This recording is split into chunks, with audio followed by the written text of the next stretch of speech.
Yes, yes, yes, yes, yes, yes. Yay!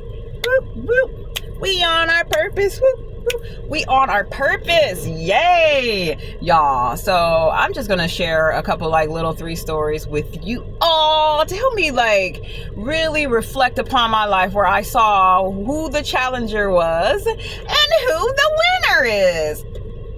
Okay, so go back and watch all my other previous videos so you can just get a little bit more background. So the general idea of this video is purpose-driven life, having a purpose, working towards your purpose. Okay, you can work within the purpose in the society and a structure, or you can work on it individually with your business. Okay, only you specifically will know what your divine purpose is. Okay, gratitude, only you have the tools to know. I always knew that a star was born before I was 5. Okay, when I was about 4 or something like that. 4, 3, I don't know. I remember it's 4. I do remember 5 a lot. I do remember some instances of 4, but I just knew entirely within me a whole system that a star was born, that I was here to do something. I probably ain't never told y'all that before, but I've always had that in me, that I was here to do something special. So throughout all of the levels of different instances of trauma, y'all, I just wanted to see what my shirt was doing. With all the instances of trauma, y'all, like optimism has helped me elevate the insight of life. So what comes with optimism, right? You're going to have the opposite of pessimist. And that's exactly what the guardian was in my life, that in that prison hole, right? A true pessimist.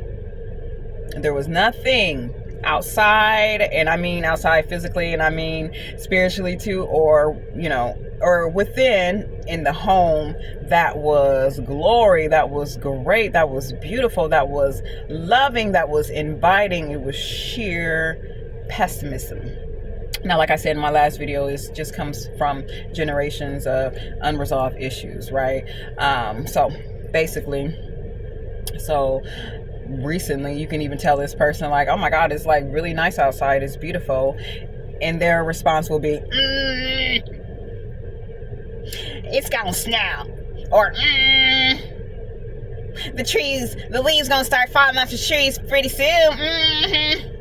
It was nothing to glorify the beauty within that's going to shine outside, which is the weather. You know what I'm saying? So, sheer pessimist. Now, these 3 stories were like big figures in my life where I was able to reflect on and know that they were the ultimate challenger, because I'm no victim. They are the ultimate challenger, and I am always the winner, especially in my true awareness on my purpose. So with my guardian, pessimist, okay, knowing that background.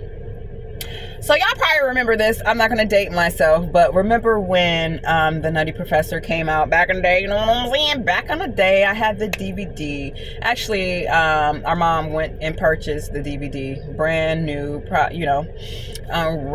the wrappings, and her friend wanted to watch it. She didn't allow us kids to watch it, okay? She let her friends watch it. Guess what? Hours later, a friend calls my mom, was like, girl, what is wrong with this movie? This DVD is not working at all. It's scratching. We have a brand new DVD player and we don't understand why it's not working. It wasn't working at all. That's all my mom needed to know and to hear for her to become this huge ass challenger at this point in time that I was able to reflect on, because I was very much observing all things, all actions, like especially responses to your kids, because I'm observing all. I have friends, I have family, and I come home and it's like I'm observing all. So my brother wasn't home. I was the only one home who was able to get addressed about this mother freaking DVD player that wasn't working. You motherfucking people! This is why I don't like y'all. This is why I don't like y'all being here. This is why I hate y'all. And that's what she says specifically. I hate y'all. I hate y'all. From a motherfucking DVD player, y'all. A DVD, y'all. A DVD. Literally said, I hate y'all. And then I'm so shocked, like, wow.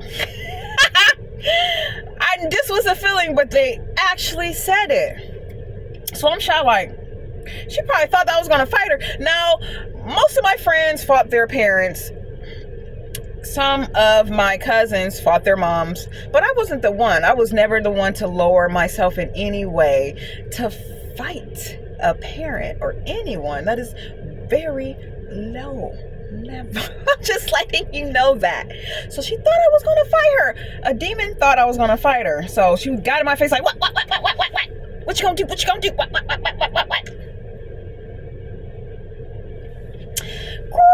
Girl, do you know, the next day, her friend calls and was like, oops, we're sorry, the DVD player was broken. The DVD player was broken. It wasn't even the brand new DVD. It was her brand new DVD player that was broken. No apologies at all. Because she said what she said. Okay? So that was one experience that allowed me to reflect deeply on how interesting words of power were for me very early on. So the second instance, let's see here. What's the second instance? Because I really don't be like, I had to write down some things because, child. So that's one story. Ain't that crazy, y'all? Over a motherfucking movie. Interesting. But I still love Nutty Professor. Still my favorite movie. To this day. Still my favorite movie to this day. Nutty Professor. But I will ever forget that story. Anywho. So not only that, words of power have always been strong for me. I remember probably about 5th or 6th grade when I really start to observe my guardian's language. I had got this very interesting idea to count how many curse words they would say within 5 minutes, like within one seating. I got this idea to count how many, baby. I lost count like after 200 words, I lost count entirely. I think she was sitting down. She was doing my hair, right? She had to have control over doing my hair in the 5th and 6th grade, right? I don't know. She had to do my hair, y'all. I was like, oh, okay, I can do my own hair. But then, you know, when she would style my hair, I would go to school and style it however I wanted to. So I remember at this point in time, so it became a point even when her doing my hair was a punishment. Oh, I'm going to do your hair. I'm going to braid your hair. It was even became a punishment for her. So this one time, I know I had to been like in the 6th or 7th grade. It's probably 7th grade, like, y'all. And I'm sitting down and she's braiding my hair or whatever, really tightly. And something had went on in gym class or whatever. And yes, I was acting up in gym class with my friends. Okay. Probably just acting up. It only take one phone call to my parent and I'll be straight. Like, that's all I needed was one phone call. But nevertheless, though, within that sitting with her braiding my hair and she discussing how I better not act up in gym or how I better not act like my friends or how I better not act like this, it was way over 200 curse words. Okay. Over a short span of time, I lost track of time. This was the nature of the individual. The words of power were curses. So when I was able to reflect in my adulthood and how and why words of power are so important to me, now I understand why. Because I'm never a victim, baby.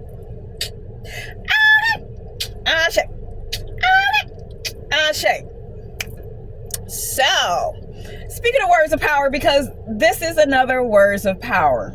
Because like I said, when you're born as the ultimate optimist, I mean not ultimate, but just born with optimism as the star is born, not really showing that out in my persona and my behavior, just internally wise, just internally. Starting to get stopped up now, y'all. Hold on, let me drink something. This ain't gonna be long. We're almost done. I got one more experience because I really want us to reflect on, you know, how our childhood development can carry on to our adulthood. And like I said, it can drive our purpose today or not based on those challenges that came from our early childhood development. Like, what's driving you? Okay.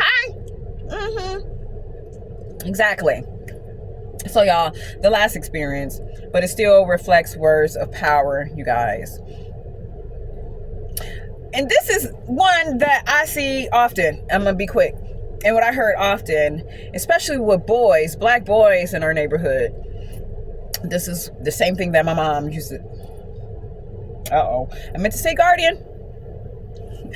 The same thing my guardian would say to us. Y'all ain't shit. Y'all ain't never gonna be shit. God rest your soul. Y'all ain't gonna be shit. Y'all just like your father. Just like him. Y'all ain't gonna be shit. Y'all ain't gonna never be straight like that. Okay? Often. See, people forget when they get older, but I don't forget. I was always